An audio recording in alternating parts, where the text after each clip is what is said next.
The Kia Carnival is back in India in its latest facelifted 4th generation form, and it's been grabbing a lot of headlines with how much pricier it's become.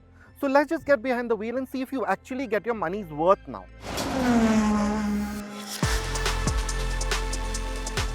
The Carnival has gone through a significant update. It is now 40mm longer, 10mm wider and 20mm taller, and the interior space has been optimized over this. The front overhangs have reduced and you have a stiffer architecture with better NVH controls as Kia.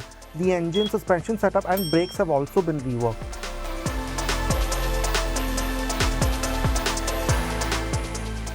Now, like earlier, the centerpiece of the Kia Carnival continues to be the second row. And just like before, getting in and out is very simple. Of course, you have that power opening door and then it's very easy to get in. You pull the door back and yeah, I can also, just like before, slide the seat inside and then give myself this much legroom. Now, of course, then the third row won't be too usable, but it's okay. I mean, you can always adjust the kind of legroom that you have.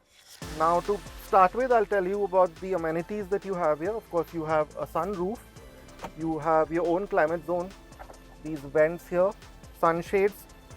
These seats now get a heating and a ventilation function,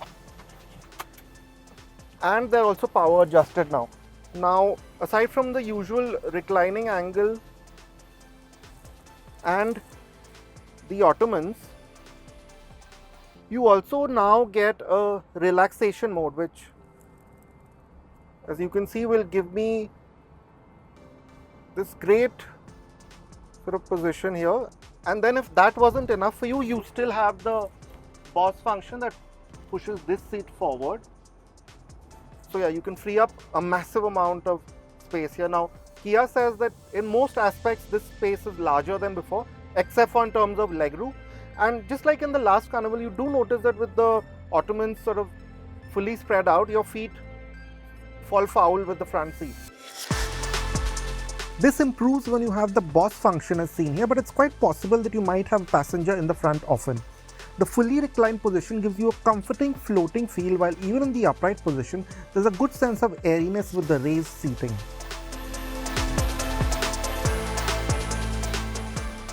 Now, some other improvements that have happened here include the fact that the seats themselves have changed. They're much more supportive now, they're a bit wider. Of course, like I just showed you, all the practicality has remained as it was. So you have a bit more support now in all aspects, in terms of under-thigh support, in terms of back support. These headrests are quite nice. They have that sort of winged element here, so that's good. So yeah, in terms of the overall cabin experience, this has gone up from the last generation. And then of course, how can I forget, you still get the sun blinds. The door bins aren't massive, but you get some large cup holders in the center console. The chargers on the seats are smartly placed, but we do think Kia could have offered a wireless charger in the center console space. We also think a rear seat entertainment package as standard would have been a good addition. Now, coming to how you feel when the car is moving in the back seat, I must say it's a lot quieter here than from the driver's seat. Now, from there you can hear the engine, you can hear the diesel sort of clatter, but here it's a lot more subdued, which is a good thing, which again goes with the kind of price that Kia wants for this car now. And in keeping with that soothing, sort of calming experience, it's a comfortable place here. The ride is quite well sorted. Now, this is riding on 18-inch tires now, and while Kia has done a lot of work with the suspension, both in terms of how good it is around corners and even in terms of ride comfort, it is good, say on a highway, on a clean road like this, you don't find too many issues. You can just feel the car flowing along. It's a quite stable ride. It feels well put together. It feels like it's stuck to the ground well. So it is a comfortable journey. Now, where you do notice some of that underlying firmness is over a broken patch of road or a sharp speed breaker. There you do find that it's a bit firm. You do notice some of the sort of jolts in the cabin. But again, it's nothing that will take away from the entire experience of being in the Kia Carnival. Those in the front seats are also well cocooned with features. You have heated and ventilated seats here too. The seats are also power adjustable. The two 12.3-inch screens are new with wireless Android Auto and Apple CarPlay now. There's also a more extensive connected car suite that allows for updates to the drivetrain as well. There's a separate sunroof for the front. You also get a clear head-up display, ambient lighting and a 12-speaker Bose sound system. Now, driving the Kia Carnival in this new form, it's broadly a similar experience to what it was like before, because the engine, the drivetrain itself hasn't changed much. Now Kia says it has worked on this 2.2 litre diesel engine, and you do notice that it makes slightly less power now, 193 PS, but torque has remained the same at 441 Nm, and it still pairs with the same 8-speed torque converter automatic. And like before, it's a perfectly acceptable unit. It's a diesel engine, which at this price point, especially with an MPV body style, you don't find too many of these. So that by itself gives the Carnival somewhat of a USP. And really, on the move, it's pretty inoffensive. It does the job of what you want from an MPV pretty well. So at low speeds in the city, it gives you that where you have power, where you have torque right from as soon as you step on the throttle. So even below 2000 RPM, it will have a good deal of torque. It doesn't feel hesitant, it doesn't feel lethargic. And then when you do want power, say on the highway or just even in the city, when you want that big dab of power, you do notice that it has a smooth, very strong wave of diesel torque, just how you would want in a car like this. The engine only revs to just over 4200 RPM, but it's at its best at about 3500 RPM. But the 8-speed gearbox, like before, does a great job of extracting the most out of this limited power band. It always keeps the power flowing, works seamlessly in the background. You never feel wanting for grunt in regular driving. Kia claims a 0 to 100 kmph time of 10.7 seconds, which puts it in the ballpark of most other big MPVs, while the 14.85 kmpl efficiency figure is also quite reasonable for this kind of car. For slightly quicker progress, you can use the sport mode that amps up responses from the gearbox and drivetrain, but the change isn't night and day. It is the same with the softer nature of the eco mode. There's also a smart drive mode, but it's not too different from the normal mode. Now again, with this being as big a car as it is and what its purpose is, its handling characteristics won't be very high on your list of priorities. But again, like the last car, it's very easy to get used to. It doesn't feel its weight. It's a really big, wide, heavy car, but it doesn't really feel like that on the move. It feels quite easy to sort of maneuver in any situation. The steering isn't too heavy, so that's not a problem. Even on the highway, it doesn't feel too vague or sort of light. And the same goes with the way it handles, say, a set of corners. Now, of course, you won't be going very fast in this car, but take it smoothly, take it calmly, and it sticks to the road. There are no surprises. It doesn't catch you out. There is roll, but again, it's not too alarming, so it leans in as progressively as something this big can. And yeah, so something to get used to driving. Either you or your chauffeur will not find that there's too much of a learning curve to driving such a big car. And you never really know how much braking you are getting. I think that should have been corrected. And while in normal driving it's not too much of a problem, in a panic braking situation that might catch you out sometimes. The 2024 Kia Carnival follows the recent trend of MPVs taking inspiration from SUVs and carrying an imposing face. The L-shaped DRLs are a common Kia theme, and you have those striking vertical light clusters too. But the wide, chrome-studded grille draws the most attention with its varying textures and finishes. The bodywork is now more sophisticated than earlier, with simple lines and flat surfaces. You notice this in profile the most. Kia has done well to break up the big glass house with the inverted textured C-pillar, which adds a distinct touch to the Carnival. The design of the 18-inch wheels add more flash again. The functional rear is again well done too, with the again quite familiar Kia light signature with the split light bar and vertical cluster.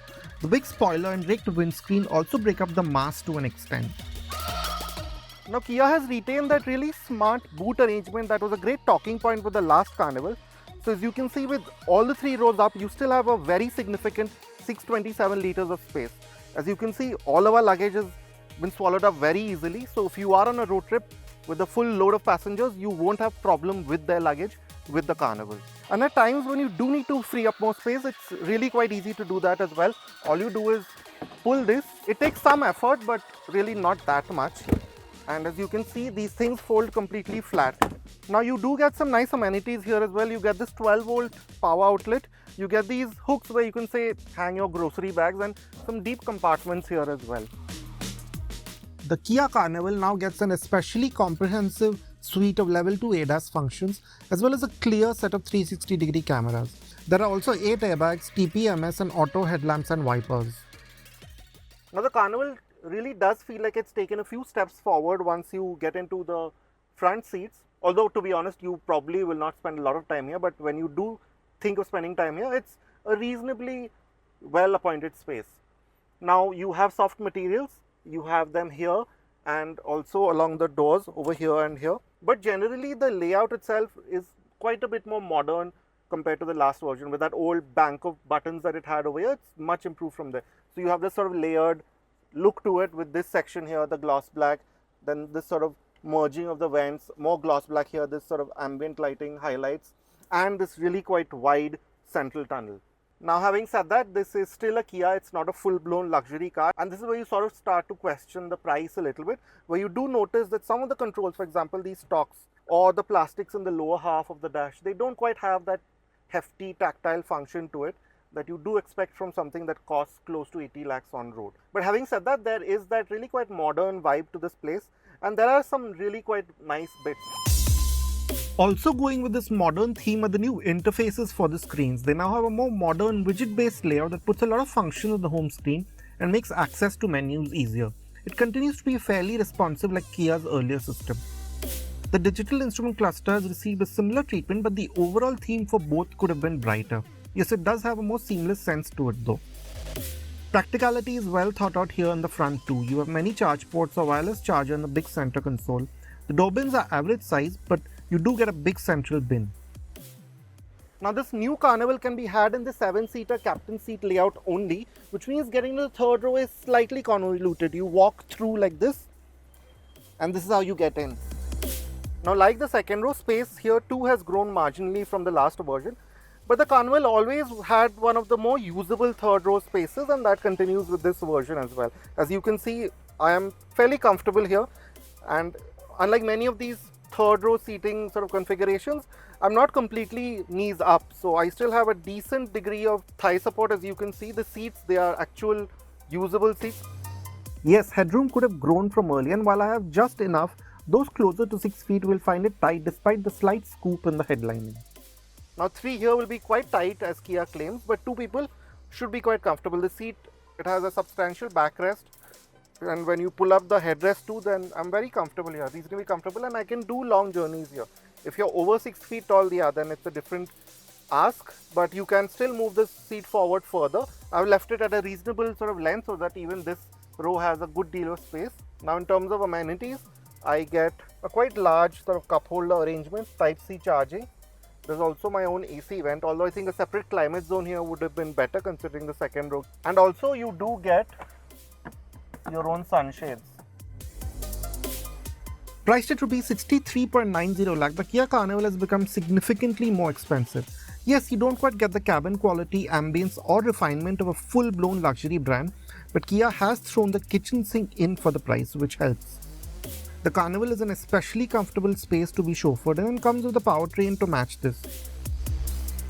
This diesel engine, given the big gap in the MPV market which Kia has tried to fill with this model, the Carnival continues to make a case for itself if you don't want to spend upwards of Rs 1 crore.